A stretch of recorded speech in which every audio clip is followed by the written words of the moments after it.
Hi,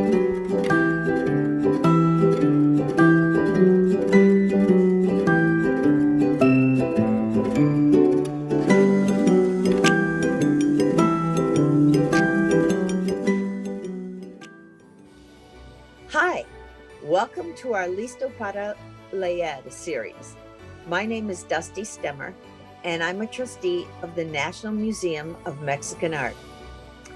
And today I will be reading to you The Legend of the Poinsettia, retold and illustrated by Tomie dePaola. Lucinda lived in a small village high up in the mountains of Mexico with her mama, her papa, and her younger brother and sister, Paco and Lupe. Papa worked in the fields with their burro, Pepito. Every evening, Lucinda fed Pepito, gave him fresh water, and filled his stall with clean straw. At home, Lucinda helped Mama clean their casita, their little house, and pat out tortillas for their meals. She took care of Paco and Lupe, and each evening they went to the shrine of the Virgin of Guadalupe near the front gate to see if candles were needed. But every day was not work. On Sunday, the family went to San Gabriel in the square where Padre Alvarez said the Mass. And all through the year, there were fiestas and holy days, which always began with a procession that wound through the village and ended in San Gabriel. One day, close to Christmas, La Navidad, Padre Alvarez came to their casita. Ay, Señora Martinez, buenos dias, good day. Padre Alvarez said, I'm here to ask you about the blanket which covers the figure of the baby Jesus in the Christmas procession. We have used the same one for so many years that it is almost worn out. Because your weaving is so fine, I have come to ask you if you would make a new one. Mi padre, Lucinda's mother said, I would be honored, and Lucinda will help me. On Saturday, Lucinda and Mama went to the market to buy the wool for the blanket. They chose the finest yarn they could find. At home, Lucinda helped Mama dye the wool the colors of the rainbow. Those colors will shine throughout the church, Papa said, as he watched Lucinda and Mama string the yarn on the loom. As Christmas drew closer, everyone in the village was busy. All the mamas were making gifts to place at the manger of the baby Jesus in the church. The papas worked together, putting up the manger scene in San Gabriel. Lucinda and the other children went to church for singing practice for the Christmas Eve procession, when everyone would walk to San Gabriel, singing and carrying candles. Once inside, Padre Alvarez would lay the figure of the baby Jesus in the manger, and the villagers would go up and place their gifts around it. Our gift will be the blanket for the baby Jesus, Lucinda told her friends. I'm helping Mama weave it. One afternoon, a few days before Christmas Eve, Lucinda and the children were singing in the church when Señora Gomez came hurrying up. Lucinda, you must come home. Your mama is sick and your papa has taken her down to the town to see the doctor. You must take care of your brothers and sister until your papa returns tonight. Lucinda was frightened. Mama had never been sick before. That evening, Papa came in looking tired and worried. He drew Lucinda close and said, Lucinda, mi niña, your mama is sick. Your aunt, Tia Carmen, will take care of Mama until she is well. But I must go back and stay with Mama until I can bring her home.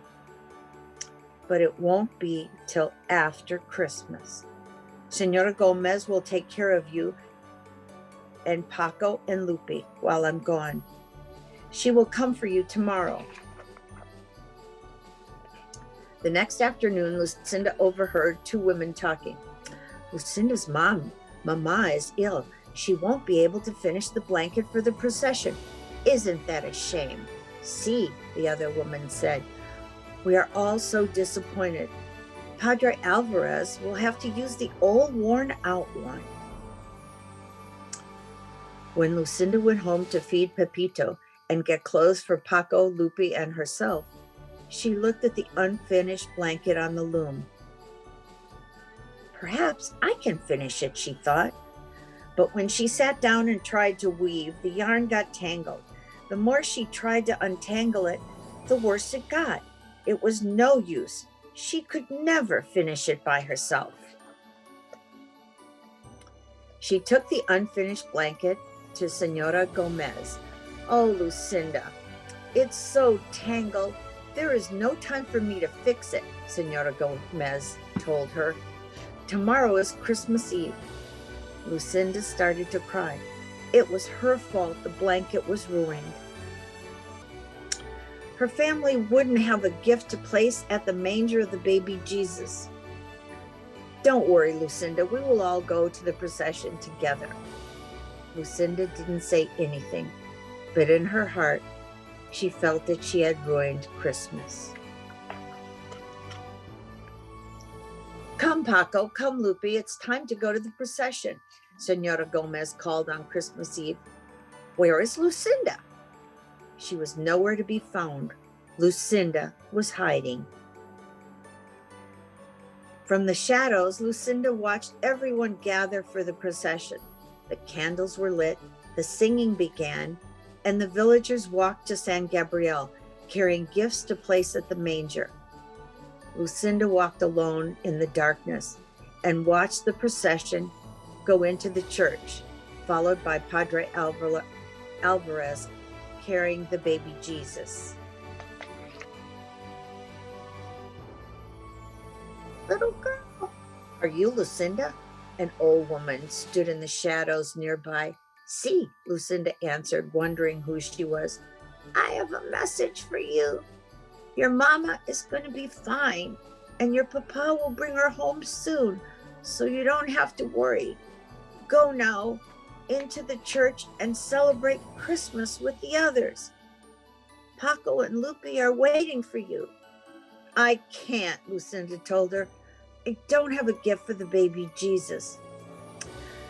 Mama and I were weaving a beautiful blanket, but I couldn't finish it. I tried, but I only tangled it up. Ah, Lucinda, any gift is beautiful because it is given, the old woman told her. Whatever you give the baby Jesus will love because it comes from you.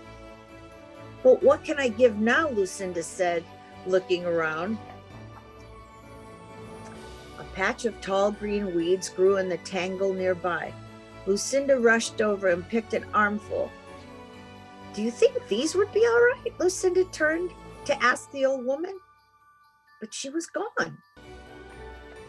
Lucinda walked into the church. It was blazing with candle lights, and the children were singing as she walked quietly down the aisle with a bundle of green weeds in her arm. What is Lucinda carrying? A woman whispered. Why is she bringing weeds into the church? Another one murmured. Lucinda reached the manger. She placed the green weeds around the stable. Then she lowered her head and prayed. A hush fell over the church. Voices began to whisper. Look at the weeds. Lucinda opened her eyes and looked up. Each weed was tipped with a flaming red star. The manger glowed and shimmered as if lit by 100 candles. When everyone went outside after the Mass, all the clumps of tall green weeds throughout the town were shining with red stars. Lucinda's simple gift had indeed become beautiful. And every Christmas to this day, the red stars shine on the top of green branches in Mexico. The people call the plants La Flor de Nochebuena, the flower of the Holy Night, the Poinsettia. Thank you for joining us, and please stay tuned for our next reader. I hope you like the book.